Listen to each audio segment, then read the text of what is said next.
तुला कदाचित असं वाटत असेल की माझं तुझ्यावर प्रेम नाहीये, पण माझं खरंच तुझ्यावर खूप प्रेम आहे युवराज. माझं बाळ आहेस तू, माझं पहिलं बाळ.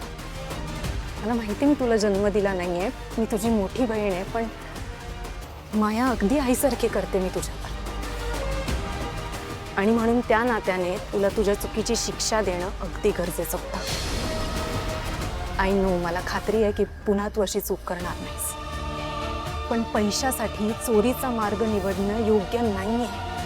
ते चूक आहे आणि म्हणून माझ्याकडे दुसरा पर्यायही नव्हता. पण आय एम हॅपी की तुला तुझ्या चुकीची जाणीव झाली. अँड आय रिअली होप की तू ही चूक पुन्हा करणार नाहीस. तेच म्हटलं, आज माझ्याशी बोलायला एवढा वेळ कसा काय मिळाला? हा, एवढं कौतुक कसं काय चाललंय माझं? तू हेल्पर आणि तारिणी घरात नसतील ना? मी नेहमीच तुझं कौतुक करत आली आहे युवराज, पण जे चूक आहे ते चूकच आहे. ठीक आहे, झालं. खोटं सांत्वन करून झालं तुझं. झालं असेल तर प्लीज जाऊ शकतो. युवराज, तुला आत्ता बोलायचं नाहीये, नाही, आपण नंतर बोलू. तुला एकांताची गरज आहे, विचार करण्याची गरज आहे. तू तुझा वेळ घे, पण याविषयी आपण बोलायचंच आहे. हो, बोलूया. तुला पैशांची गरज असेल, हक्काने माझ्याकडे माग, पण हे करू नकोस पुन्हा. नोटेड. आणि यापुढे तू अशी चूक करणार नाहीस आणि मला अभिमान वाटेल असंच वागशील अशी मी आशा करते.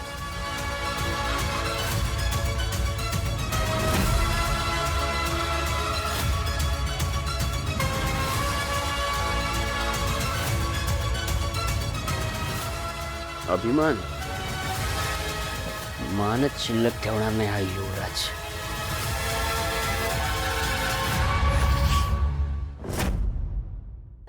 मानलं पण बॉसला.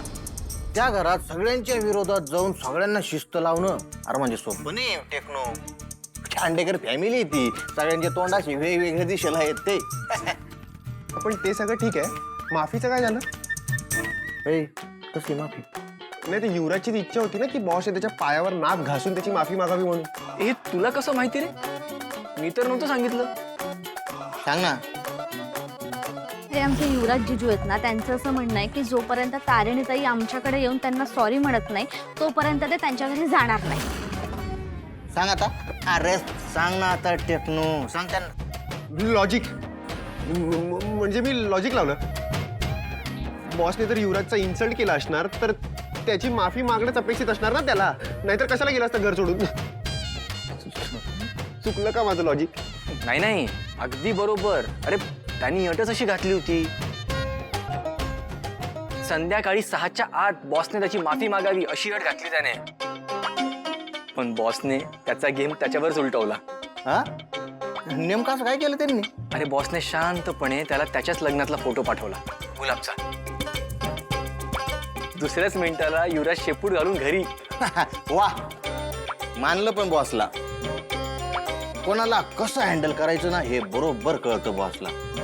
बरं का टेक्नो, प्रश्न जर त्यांच्या फॅमिलीवर आला ना तर ते कोणाची हायगाई करत नाही. हा, आहे ना सर? हो.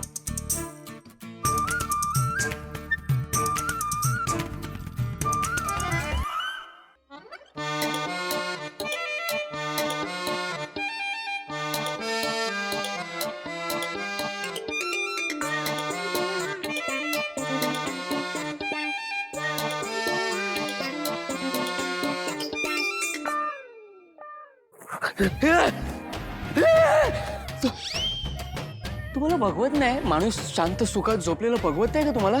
सॉरी. जा निघ. झोप झोप.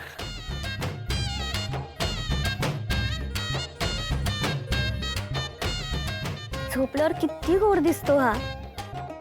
नाहीतर एरवी नुसता नाकावर राग आणि गालाचा फुगा झालेला. अरे कधीतरी फुटशील रागाने.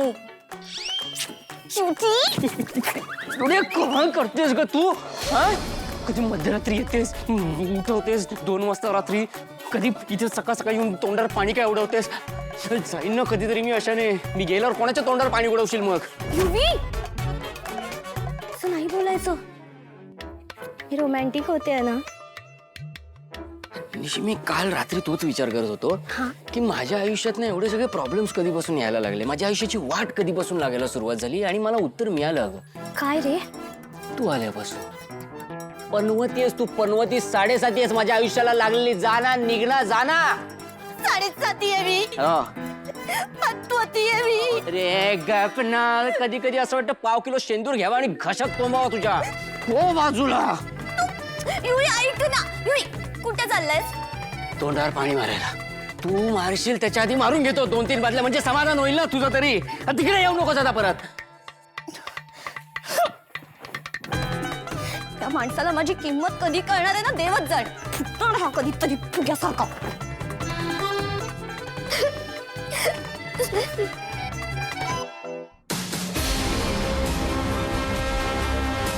माहिती आहे मला निशी, प्रेम कसलं साधा मान हे ठेवत नाही हा तुझा. पण काळजी करू नकोस, तुझ्या प्रेमाचा हा अपमान तुझी बहीण सहन करणार नाही. युवराजला चांगलाच धडा शिकवल्याशिवाय मी शांत बसणार नाही. गुड मॉर्निंग युवराज भाऊजी. बेलसरेच्या मुलीचं तोंड बघितलं आता कसलं गुड मॉर्निंग. काही म्हणालात का? सुप्रभात म्हटलं वहिनी, मोठ्या सुनबाई सुप्रभात. नाश्त्याची वेळ संपली आहे ना? 9:30 झालेत. मग युवराज खांडेकरला उपाशी ठेवणार आहेस तू? वहिनीशी असं नाही बोलायचा. हेच चुकतं ना तुमचं. सारखी सारखी तीच चूक करता तुम्ही. आणि चूक झाल्यावर वहिनी काय करू शकते हे माहिती आहे तुम्हाला. परत धमकी देतेस? तुम्ही धमकी समजत असाल तर माझ्यासाठी चांगलंच आहे. पण मी मोठी वहिनी म्हणून तुम्हाला समजवायचा प्रयत्न करते. मोठी वहिनी म्हणून माझ्यासाठी एक काम कराल प्लीज? काय? वाढ गपचूप. पण आता नियमांचं उल्लंघन झालंय म्हटल्यावर तुम्हाला काहीतरी करावं लागेल. ओ शिक्षा, राईट. क्या बात आहे. चला काय करू, उठा पैसा काढू का कोंबडा बनू? कोंबडा इथे वर बसू, कोंबडा बनून. हा चालेल. एक काम कर ना, तुझ्या ज्या काही शिक्षा आहेत त्या तुमच्या बोर्डवर लिहून ठेव ना, म्हणजे कसं ते वाचतो मी. सारखं तुझ्या तोंडी नाही लागावं लागणार ना. एवढा त्रास नाही हो देणार मी तुम्हाला. एक गोष्ट करायची आहे फक्त. ए काय करायचं बोल पटकन चल. निशी म्हणत होती तिचं डोकं दुखतंय जरा. मग चेपून द्या. मी नाही, मी दिलं असतं चेपून, पण मला खूप काम आहे तो म्हणून. मी दिलं असतं, पण माणसाकडे जो अवयवच नाही तो कुठनं चेपून देऊ? कसं सुचतो तुम्हाला? चेष्टा करून झाली असेल तर आता जाता तिचं डोकं चेपायला. मला आहेत कामं, मला जायचं बाहेर. मित्रांना भेटायला चाललाय? एक काम करा ना, त्यांना आपल्या घरीच बोलवा. मी करते त्यांचं आदरातिथ्य. छान जेवायला बनवते त्यांच्यासाठी. हा, तुमच्या त्या दाढीवाल्या मित्राला पण बोलवा. त्याच निमित्तानं घरच्यांशी ओळख होईल ना त्यांची. कौशिकी त्यांची पण ओळख होईल. बोलवताय मित्राला? नाही, तुझ्या बहिणीचं नसलेलं डोकं चेपायला जातं. जाऊ भाऊजी. आता काय? प्रेमाने बोला ना तिच्याशी. नाही काय, माझ्या बहिणीला त्रास झालेला मला सहन नाही होणार. हसून थोडंसं स्माइल. एवढं बस. चालेल. निशी, ए बेबी, ये डोकं चिपून देतो. ये ये ये.